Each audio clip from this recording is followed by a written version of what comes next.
has been developed on the river's left side. We are now on the right one. So on the right side stood and still stands the Vatican here, and that's why on our left side stands the Vatican City and St. Peter's Basilica. So we are going to cross the river soon. So first of all, you can see on the left side that dark brown round building is Castel Sant'Angelo, the one who was formerly Hadrian's mausoleum. So the 2nd century Roman Emperor Hadrian had been buried in there, and you had to figure it out, completely coated in marble, and then the popes turned that imperial mausoleum into their own fortress, and then they named it after an angel, Michael. So on your left side you can see the river Tiber, and back to the Roman times, the Tiber, or Tevere in Italian, Tiber in Latin, was nicknamed the clear watered river because its waters were so clear. Nowadays they're super polluted, so just mice swim in it. So if you can see some fishermen fishing down there, it would be better not to buy their fish. And you have to know that every New Year's Eve at midnight, a man nicknamed Mr. OK was used to take a dive in this river. So we hope he had his vaccinations first.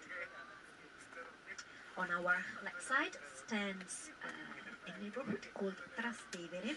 Trastevere, in Latin, Transtiberine, means beyond the Tiber River. This is a very lively neighborhood, especially at night time, so you can find a lot of pubs, restaurants, and so on.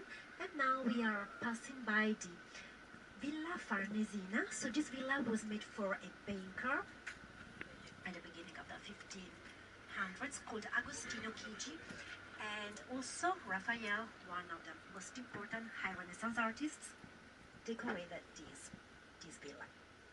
Now you can see on your left side that bridge. That one is called the Sixtus Bridge. It was called after Pope Sixtus IV.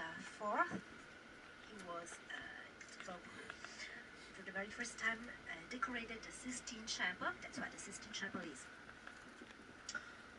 is called that way. And until the Renaissance, until the late 1400s, this was the only bridge that connected these embankments to the right side to the left one, together with the Elios Bridge that is still standing in front of Sant'Angelo's Castle.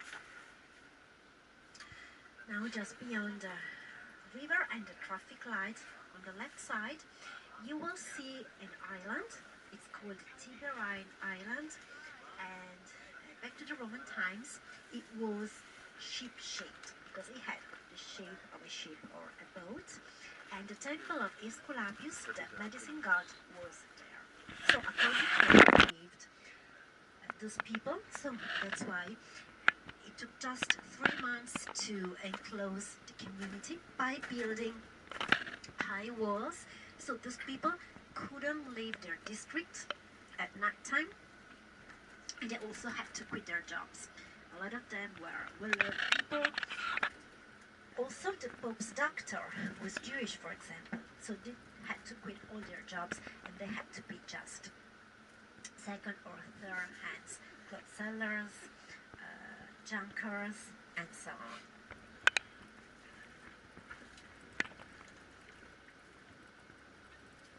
Now, at the end of these streets stands one of the most famous Roman markets. It's called Porta Portese. Of course, my suggestion is not to go there because it's not, a safe place. It's not safe also for Roman people, so not for tourists at all. Then we will turn left and we will cross the Tiber River. Now we have just driven close to the embankment, but you have to know that the river banks are almost new to us because they have been built since the late 1800s by the very first Italian king, so Victor Emmanuel II. So before that time, whenever it rained cats and dogs in the city, the downtown was completely flooded. So that's why some harbors have been set here, so close to the embankment. Now you can see the river, the Tiber River on your right side. So now we're crossing, and it has also started raining. So now we are going to the oldest part of the city, and within few minutes you will also see the only Egyptian pyramid in all Europe. Oh, you can still see it in the background. Well, it's a pyramid, but it's actually not Egyptian, it's Roman, and it's actually a burial. It's nothing but a tomb. Lucius Cestius decided to build his own grave, and the grave had to be shaped as a pyramid. You have to know that just a few years earlier, Octavian, later known as Augustus, the very first Roman emperor, had defeated Mark Antony and Cleopatra in 31 BC. So Egypt became a province of the Roman Empire, and whatever was Egyptian was so trendy. So that's why the magistrate went for something made in the Egyptian style. We're going to drive around it, so you will see it's been made of marble, and it's been recently restored by a Japanese businessman. As that man was so in love, was deeply in love with Rome, he decided to restore the pyramid for free. So he has actually gifted us this restoration. And the pyramid has been enclosed in the Ostienses Gate. Well, you have to know that the city of Rome has two different gates, city walls. The first one was made according to a legend by Servius Tullius, the fourth Roman king, but actually it can be dated back at the 4th century BC, so it's not so old, and it was smaller than the present one. Now you will see the Aurelian Gate. So the last walls have been built by the Roman Emperor Aurelianus between 271-73 AD, so in the late 3rd century AD. So whatever was beyond the city wall was outside the city of Rome, and it was of course danger. So that's why you could have found beyond the city walls hordes, wolves, and so on. And bear in mind that when Rome was besieged by barbarians since the early 5th century AD, all the barbarians camped just outside the city walls. Close to the pyramids, you will also see the non-Catholic People's Cemetery, as those people, because they weren't Christian, they couldn't be buried in holy ground. So that's why the Pope gave that community a specific area. This one, this is still standing on the pyramid's right side. So if you were Protestant or if you didn't believe, you could be buried in this area. And nowadays there's also a cat shelter in here. It's standing on our right side. So on the right side you can also enjoy the Egyptian pyramid, while this dark brown stuff is nothing but the Ostienses gate. So now we are technically outside the ancient Rome. You can also see on our left side the Aurelian walls. So you are technically outside the ancient Rome, and try to imagine here all the barbarians trying to find a place, a shortcut to get into the city. As you can see, the city walls had been made in bricks. And according to an ancient Roman law, the deceased couldn't be buried inside the city walls for hygienic reasons. So that's why all the main Roman graveyards had been built along the main Roman roads, but outside the city walls, not inside. Just newborns could be buried inside the city. This road is called Ostienses because it led to Ostia. Ostia was the main Roman harbor, together with the one of Pozzuoli or Puteoli, but Pozzuoli still is close to Naples. So the closest to the city, to Rome, was the harbor of Ostia.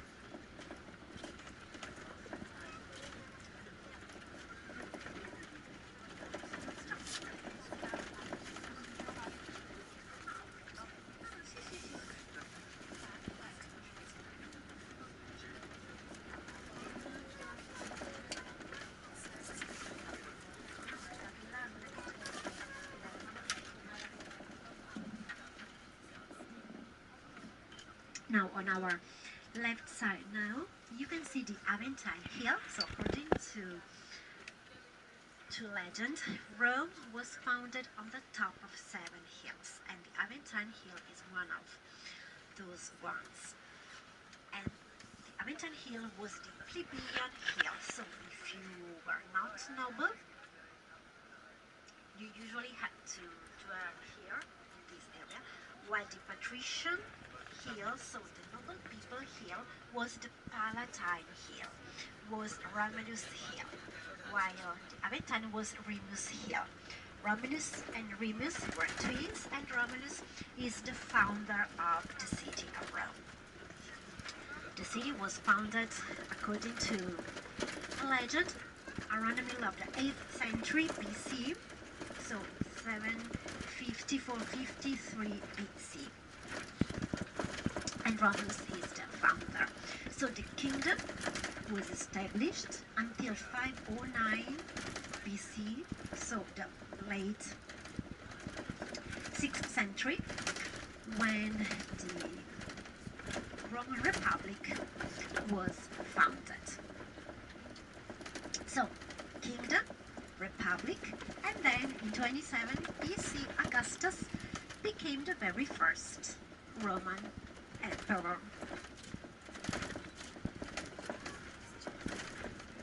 Then the Roman Empire, later in time, had been split into the western and the eastern part. The western part fell in 476, while the eastern one in 1453, when the Turkish army defeated the Byzantine one. So now you can see on your left side the Palatine Hill and the Circus Maximus, on your right side the Appian Way. So this is the hub of the ancient Rome. Now we are going to start our walking tour. So bring all the items you need with you, because I don't know when you will be back on the bus, but not soon.